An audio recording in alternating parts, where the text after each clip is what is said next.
Welcome back. In the first part of our look into Russia's urban electrification, we saw the dawn of a new, electric age. It was a time of incredible progress. Well, now we're going to watch as that light almost goes out completely. We're about to dive into how the unbelievable pressures of a world war and a revolution plunged Russia's cities into a deep, dark energy crisis. Okay, so to really get our heads around this chaotic period, we need a roadmap. And for that, we're going to lean on the work of an economist, L.B. Kafengos. He broke the whole crisis down into two key phases, and this framework is really going to help us make sense of the mess. So, Kafengos pointed to the war years as the start of what he called a demineralization. And what does that mean? It's basically a forced march backward in time. All those modern fuels like coal and oil became so scarce that cities had to switch back to burning wood.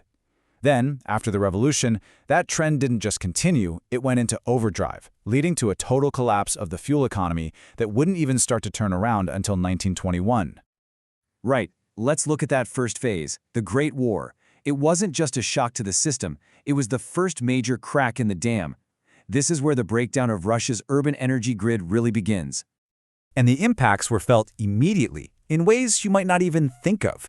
With so many men mobilized for the war, suddenly you had women and students driving city trams for the very first time. Critical supply chains for foreign equipment and spare parts, gone, overnight. And in a huge political move, the state seized all the big power companies owned by Germans, which affected the electricity supply in major hubs like Petrograd, Moscow, and Kiev. Even the role of the tram changed. It became a mobile drop-off point for donations to help wounded soldiers. The war was everywhere. And this quote right here, from the mayor of Pskov, it just perfectly captures the strain. The military's needs took priority over everything else. He's basically saying that the government was clear-cutting the forests in his region to fuel the capital and the war front. And the result? His own city was left starving for that same wood, unable to power its own station and its trams. It was a zero-sum game, and local cities were losing. By 1917, things were getting really dire.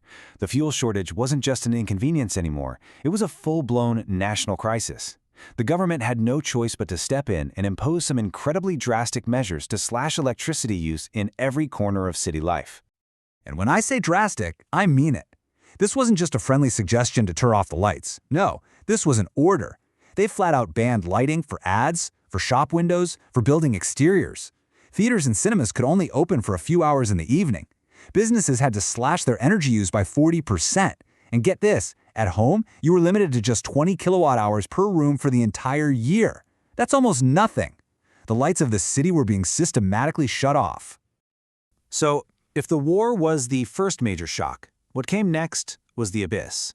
The years of revolution and civil war took the country from shortages to a complete and total system collapse.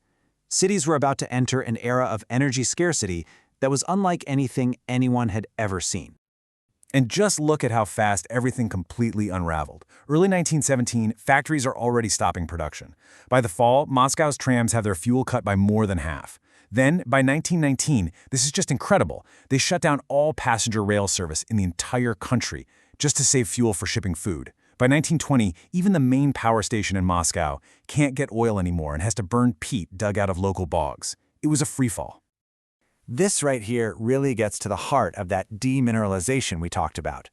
Before the war, the system ran on the good stuff, high-quality imported English coal, rich oil from Baku. During the Civil War, it was a mad scramble for anything that would burn. Firewood, peat from swamps, super low-grade brown coal. It's like the entire energy economy went into reverse. And when the central government falls apart, you get these absolutely incredible stories of local survival. In the city of Vitebsk, the tram workers weren't just going to sit around. They said, fine, we'll get the fuel ourselves. So they went out with sleds to gather firewood. And then, this is the best part, they marched over to the local archpriest's house and confiscated his massive woodpile. 300 cubic meters of it, all just to keep the city's trams running. So how on earth do you rebuild an electrical grid in the middle of all this chaos? Well, it wasn't about building shiny new infrastructure. This is an era of what you might call scrap heap engineering. They were grabbing whatever parts they could from wherever they could find them. In Tsaritsyn, they got the tram running again using a transformer they salvaged from a burned-out arms factory. And the new power station in Cherepovets, it was literally built out of 2 used diesel engines and a couple of old locomotives. You just had to make it work. All right, so as we head into the 1920s and 30s, we see this attempt to rise from the ashes. But rebuilding the system wasn't just a technical challenge anymore. Now the battle was against crippling hyperinflation, equipment that was literally falling apart, and massive political pressure from the new state. Take a look at this number, 150,000 rubles. What do you think that could get you in Moscow in June 1922? A new coat, a few weeks' rent? Nope. That was the price for one ride on the tram. To put that in perspective, less than a year earlier, it was only 2,000. That is what hyperinflation looks like, and it was absolutely paralyzing the country. And on top of the economic chaos, the machinery itself was on its last legs. This chart of the Cherepavets power station from 1927 tells the whole story. Over half, 55% of its equipment was officially considered worn out. They were running a city's power grid on machines that were just one breakdown away from total failure. And this created this huge gap between the official propaganda and the reality on the ground. The new Soviet state was pushing this grand, inspiring vision, the Goyero plan, promising total electrification, a unified national grid, and a coming electrical cultural revolution. But for the average person, the lived reality was, well, a lot different. They still faced constant fuel shortages, many urban neighborhoods remained dark, and the local power stations were still running on that same old, worn-out patchwork equipment. So what happens when that fragile system inevitably fails? The state's response wasn't technical, it was political. As you can see here, any problem was quickly reframed as an act of sabotage. If a piece of old equipment finally broke down, the engineer in charge was accused of wrecking. If there wasn't enough fuel to meet demand, the station director was accused of creating an artificial shortage. It was a brutal way to find political scapegoats for what were, at their core, engineering and resource problems.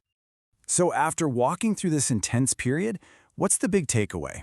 This long, drawn-out energy crisis did more than just cause blackouts. It was an event that fundamentally reshaped technology, society, and the very relationship between the people and the state. When you boil it all down, a few key things really stand out. First, the crisis proved just how adaptable power stations could be.